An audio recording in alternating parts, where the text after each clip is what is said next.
नमस्कार, S prime न्यूजमध्ये आपल्या सर्वांचं स्वागत। एखाद्या चित्रपटाला देखील लाजवेल अशी घटना मंगळवेढा तालुक्यात घडली आहे। एका विवाहितेने प्रेम संबंधातून कायमचे पळून जाण्यासाठी प्रियकरासोबत मिळून एका वेडसर महिलेचा खून करून तिला शेतातील कडब्यात जाळले आणि सगळ्यांना वाटले की मृत महिला हीच विवाहिता आहे।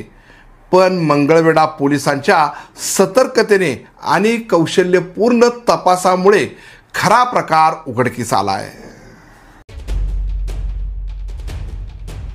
पहाटेचे 3:30 वाजलेले पंढरपूर तालुक्यातील आंबे गावातील दांडगे परिवारातील एकाच्या मोबाईलची रिंग वाजली आणि अनपेक्षित खबर मिळाली। त्यांची मुलगी किरण उर्फ गुड्डू हिचा मृत्यू झालाय आणि तुम्ही लगेच या। त्यामुळे पहाटे 4 वाजता दांडगे कुटुंबीय पाटखळ गावाकडे रवाना झाले। कडब्याच्या गंजीत अर्धवट जळालेला मृतदेह पाहून आई, बहीण आणि नातेवाईकांनी एकच हंबरडा फोडला।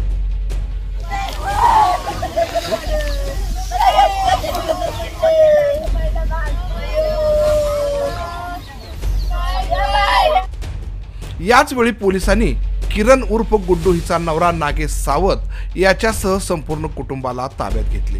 त्यामुळे सगळ्यांना वाटले की किरण उर्फ गुड्डूची हत्या ही नवरा नागेश सावत याने करून पुरावा नष्ट करण्यासाठी मृतदेह कडब्याच्या गंजीत जाळून टाकला आहे। काल दुपारपर्यंत ही परिस्थिती दिसत होती। पोलिसांच्या भीतीने नागेश सावत याने गुन्हा देखील कबूल केला होता। तर 3-4 वाजेपर्यंत पोलिसांचा पंचनामा झाला आणि जळालेला मृतदेह शवविच्छेदनासाठी सोलापूरला रवाना करण्यात आला। मात्र याच वेळी पोलिसांच्या तपासातून एक नवा ट्विस्ट समोर आला।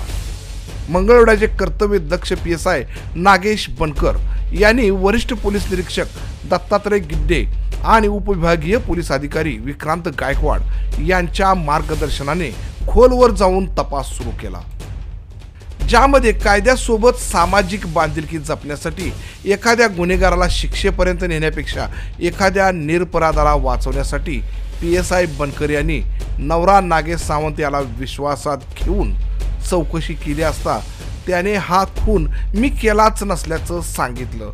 मग किरणचा खून कुणी केला हा प्रश्न पोलिसांच्या डोळ्यासमोर उभारला। तेव्हा PSI बनकर यांनी पत्नी किरण सावत हिच्या मोबाईलचा CDR अर्ध्या तासात मागून घेतला आणि त्यामध्ये किरणने तिचा चुलत दीर निशांत सावंत याला रात्री 15 कॉल केलेले आढळून आले। त्यावेळी निशांत सावंत हा पाटखळमधील घटनास्थळीवरील सगळी माहिती घेण्यासाठी हजर होता। पोलिसांनी त्याच वेळी निशांतला उचललं आणि पोलीस स्टेशनमध्ये आणलं। त्यावेळी मंगळवेढा पोलिसांनी त्याला खाक्यात दाखवताच त्यानं सांगितलं की किरण जिवंत आहे।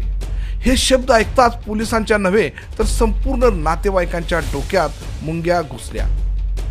मग पोलिसांनी निशांत सोभोवती आपला संपूर्ण तपास फिरवला।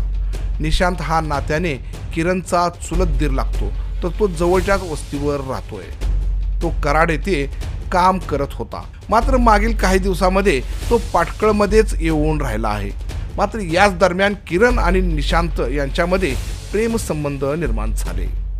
वास्तविक किरण आणि नवरा नागेश यांचा 3 वर्षापूर्वी विवाह झाला असून तिला 1-2 वर्षाची मुलगी देखील आहे। तर घराची परिस्थिती खूप चांगली आहे। नवरा नागेश सावंत हा तिला चांगला सांभाळत देखील होता। नवरा नागेश सावंत याचा हॉटेल व्यवसाय आणि मोठी शेती देखील आहे। पण आंधळ्या प्रेमात किरणने नवऱ्यापासून कायमचं दूर राहण्यासाठी प्रियकर निशांत सोबत पळून जाण्यासाठी एक मोठा कट रचला। निशांतने पंढरपूरमध्ये हिंडणारी एक वेडसर अज्ञात महिलेला गावी घेऊन आला, तिचा गळा दाबून खून केला आणि नागेश सावंत यांच्या शेतात असणाऱ्या कडब्याच्या गंजीत हा मृतदेह टाकून जाळून टाकला। त्यामुळे सगळ्यांना वाटणार की यामध्ये किरणचा खून करून नवऱ्यानेच जाळलाय। त्यामुळे तो जेलमध्ये जाईल आणि आपण इकडे बिंदास्त जीवन जगू। पण नीतीला हा खेळ मान्य नव्हता। मंगळवेढा पोलिसांनी कौशल्यपूर्ण तपास करत किरण कुठं गेली याचा तपास काही तासातच लावला। काल सायंकाळी किरण ही कराडमध्ये असल्याचे समजले। किरण हिला ही घटना घडल्यानंतर रात्री 1 ते सकाळी 7 वाजेपर्यंत आरोपीने म्हणजे प्रियकराने सांगोल्यात ठेवल्याचं समजते. त्यानंतर तिला सकाळी कराडला, जिथं निशांत काम करत होता, जिथे रूम करून राहिला होता, तिथे राहण्याचे नियोजन केले आणि त्याने तिला कराडला पाठवले. मंगळवेढा पोलिसांनी तात्काळ कराडला जाऊन किरणला जिवंत ताब्यात घेतले आणि मंगळवेढा पोलीस स्टेशनमध्ये काल रात्री हजर केले. त्यामुळे नवरा नागेश सावत या निरपराध व्यक्तीला जेलमध्ये जाण्यापासून मंगळवेढा पोलिसांनी रोखले. तर समाजापुढे खरे गुन्हेगार उघडे करून त्यांचा उद्देश, त्यांची गुन्हा करण्याची पद्धत ही समाजासमोर मंगळवेढा पोलिसांनी आणली आहे. केवळ आंधळ्या प्रेमापोटी किरणने चांगला संसार उद्ध्वस्त केला, तर आपल्या पोटच्या मुलीला अनाथ बनवले ही नक्की. या संपूर्ण तपासाचे श्रेय मंगळवेढा पोलीस स्टेशनचे वरिष्ठ अधिकारी तसेच PSI बनकर आणि पोलीस हेड कॉन्स्टेबल श्रीमंत पवार, तुकाराम कोळी, ईश्वर दुधाळे, वाघमारे आणि शरद कदम यांना जाते.